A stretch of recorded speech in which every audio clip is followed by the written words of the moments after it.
Assalamualaikum warahmatullahi wabarakatuh. Ketemu lagi dengan Ibu Nurul Kartikasari. Kali ini adalah pertemuan ketiga yang membahas tentang penyusunan program rehabilitasi dan rekonstruksi. Nah, kita akan membahas materi ini merupakan salah satu tujuan umum dari manajemen penanggulangan bencana. Baik, saya akan menjelaskan pada slide berikutnya.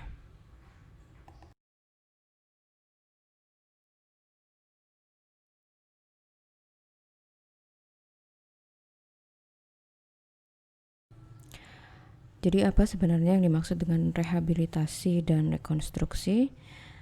Nah, pengertian dari rehabilitasi ini dijelaskan menurut Undang-Undang Nomor 24 Tahun 2007. Nanti bisa kalian cari referensi dari Undang-Undang Nomor 24 Tahun 2007 tentang manajemen penanggulangan bencana di browsing Google ya. Nah, pada kali ini rehabilitasi adalah perbaikan dan pemulihan semua aspek pelayanan publik atau masyarakat sampai tingkat yang memadai pada wilayah pasca bencana dengan sasaran utama untuk normalisasi atau berjalannya secara wajar semua aspek pemerintahan dan kehidupan masyarakat pada wilayah pasca bencana. Sementara menurut undang-undang yang sama, rekonstruksi ini juga didefinisikan sebagai pembangunan kembali semua prasarana dan sarana kelembagaan pada wilayah pasca bencana, baik pada tingkat pemerintahan maupun masyarakat dengan sasaran utama tumbuh dan berkembangnya kegiatan perekonomian, sosial dan budaya, tegaknya hukum dan ketertiban, dan bangkitnya peran serta masyarakat dalam segala aspek kehidupan bermasyarakat pada wilayah pasca bencana.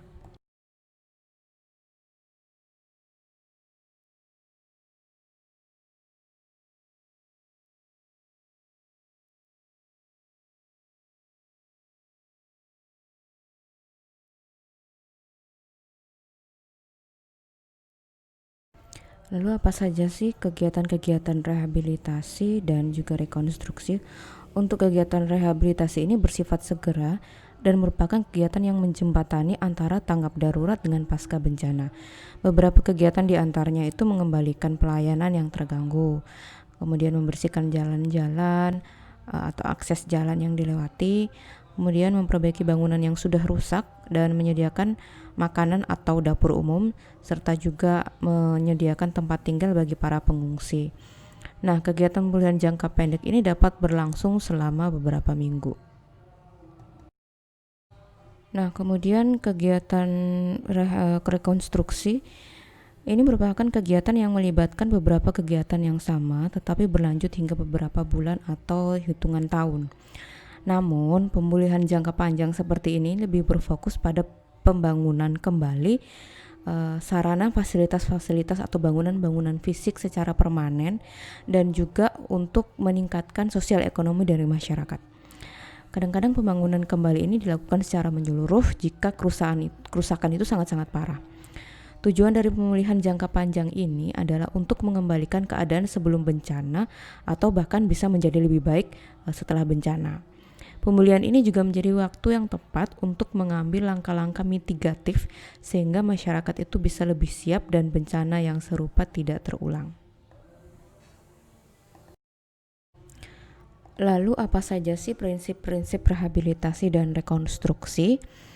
Jadi secara total atau secara keseluruhan itu ada 11 prinsip ya dalam rehabilitasi dan rekonstruksi. Nanti akan kalian bisa melihat slide satu persatu dari masing-masing prinsip. Saya akan menjelaskan secara keseluruhan semua prinsip tersebut di depan. Baik, prinsip yang pertama itu adalah mengarus utamakan pengurangan risiko bencana. Jadi maksudnya di sini adalah mengurangi risiko dalam setiap aspek dan juga harus membuat proposal atau pengajuan kepada pemerintah untuk membuat atau merencanakan proses pembangunan kembali, karena ini merupakan sangat penting bagi masyarakat dalam mencapai keseluruhan dari tujuan sebuah pemulihan yang berkelanjutan. Kemudian prinsip yang kedua yaitu proses pemulihan ini harus didukung oleh kebijakan pemerintah, dan yang pasti harus disetujui juga oleh pemerintah, dan ini merupakan syarat mendasar dari integrasi supaya kita bisa berhasil untuk melakukan rehabilitasi dan rekonstruksi. Karena untuk melakukannya sistem nasional ini harus memampukan kita, harus menyediakan segala fasilitas dan alat-alat yang tepat. Kemudian prinsip yang ketiga adalah memperbaiki dan memelihara koordinasi. Artinya kita harus tetap berkoordinasi dengan pihak-pihak atau instansi yang terkait, baik dari pemerintah pusat, pemerintah daerah, ataupun dari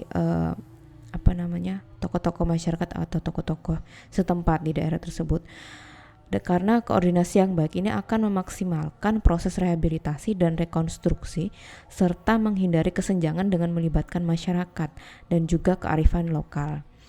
Oleh karena itu, tujuan, prioritas, tugas, dan tanggung jawab yang disusun secara partisipatif harus dilakukan melalui dialog dan pertemuan-pertemuan yang koordinatif. Artinya, setiap kita ingin melakukan suatu kegiatan atau memperbaiki atau melakukan rehabilitasi dan rekonstruksi ini, kita harus selalu koordinasi dengan masyarakat tanpa meninggalkan kearifan lokal. Dan kita harus bertanggung jawab atau menentukan prioritas serta tugas-tugas apa yang harus kita susun melalui dialog-dialog dengan tokoh masyarakat, tokoh agama, atau dengan pertemuan-pertemuan yang sifatnya koordinatif. Selain itu, pembagian dan pertukaran informasi di sini perlu dilakukan dengan panduan yang jelas. Jadi ada juknis ya, petunjuk teknis, panduan-panduan yang sudah ditentukan lebih dahulu. Prinsip yang keempat yaitu mempromosikan pendekatan-pendekatan partisipatori dan perencanaan dan program yang tidak terpusat. Pemrograman rehabilitasi dan rekonstruksi ini harus dibuat berdasarkan pengkajian kebutuhan dan kapasitas yang jelas, sehingga inisiatif, sumber daya, kemudian kapasitas lokal ini mudah dipahami dan digunakan sepenuhnya. Ya, jadi artinya program-program rehabilitasi ini harus diketahui atau dikaji seberapa besar kebutuhan yang kebutuhan yang dibutuhkan oleh masyarakat setempat, dan juga sumber daya yang tersedia itu apa saja, ya, dan apakah masyarakat ini mampu untuk melakukannya atau tidak.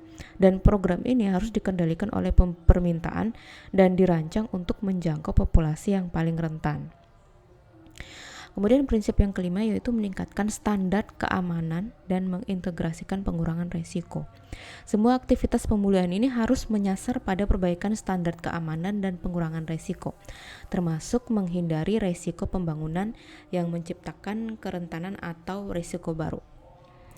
Kemudian yang keenam yaitu memperbaiki kehidupan masyarakat yang terkena dampak bencana. Artinya ini prinsip ini, kegiatan rehabilitasi dan rekonstruksi ini harus berkontribusi kepada perbaikan kondisi kehidupan masyarakat dan juga berbagai sektor melalui pertanian ya, sektor pertanian ya, industri rumahan, industri kecil itu ya. Kemudian sektor perdagangan, sektor pelayanan, dan juga sektor penciptaan kesempatan pekerjaan atau lahan pekerjaan yang baru untuk membuat penghasilan bagi keluarga yang terkena dampak dari bencana.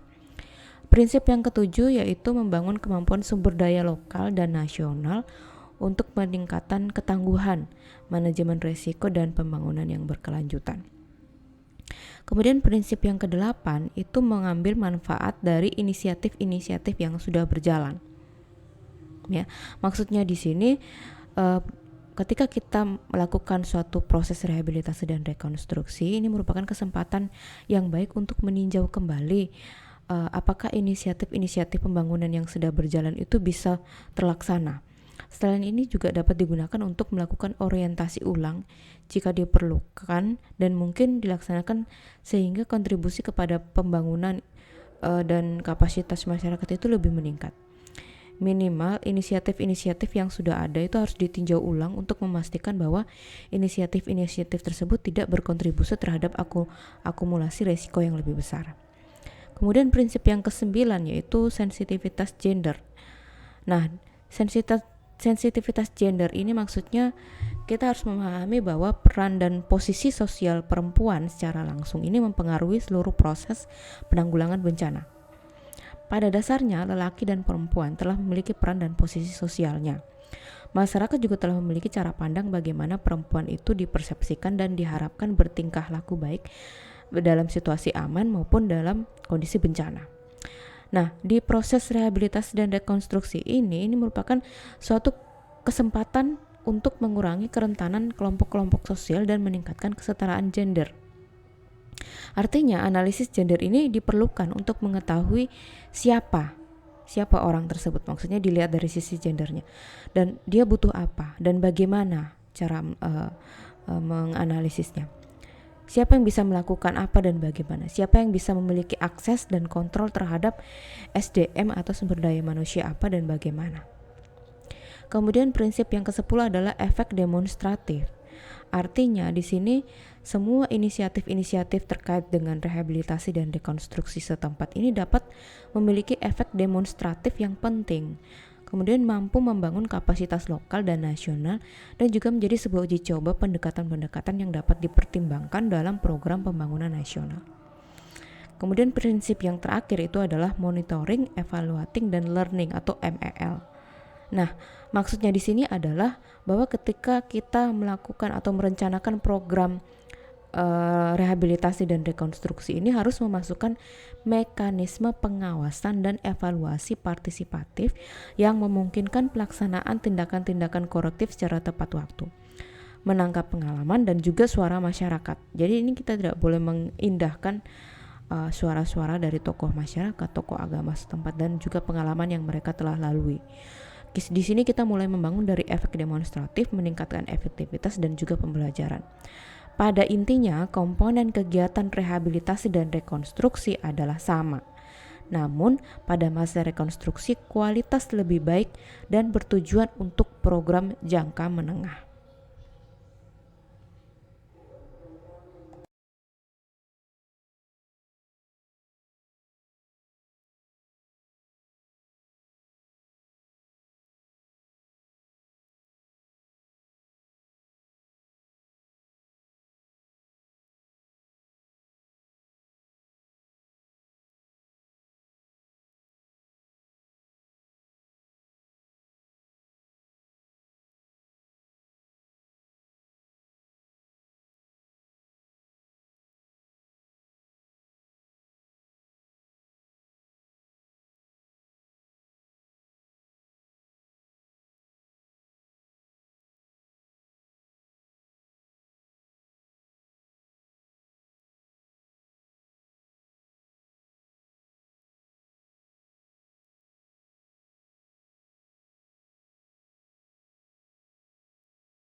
Nah, baik itu saja mungkin penjelasan terkait materi kita kali ini, yaitu tentang rehabilitasi dan rekonstruksi.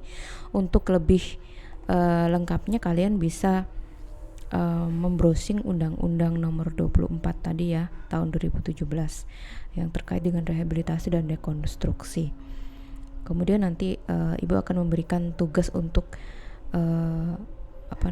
kalian kerjakan. Di situ ada contoh kasus yang berkaitan dengan rehabilitasi dan rekonstruksi. Baik, itu saja dari saya untuk materi kita hari ini. Terima kasih atas perhatiannya. Wassalamualaikum warahmatullahi wabarakatuh. Selamat pagi, selamat siang, dan selamat sore bagi yang mendengarkan.